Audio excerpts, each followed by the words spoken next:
Ето е един нарушител на спрямо пешеходна пътека. Ще се опитаме да го помолим да се дръпне. Това. Моля да се дръпнеш от пешеходната пътека. Окей, мерси, мерси много. Това е това следващото.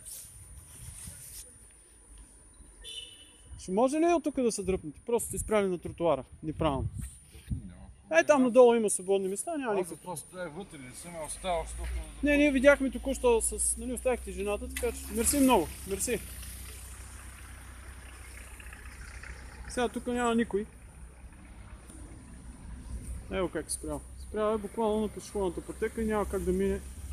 Не пешеходеца, пък за майки с деца няма смисъл да говорим. Затова ние ще си му сложим едно стикерче, но човека вземе от дума.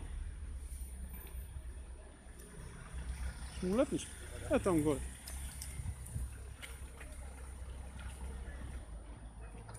Момчета, една минутка и свъркам, знаете. Окей. Ще изчакаме.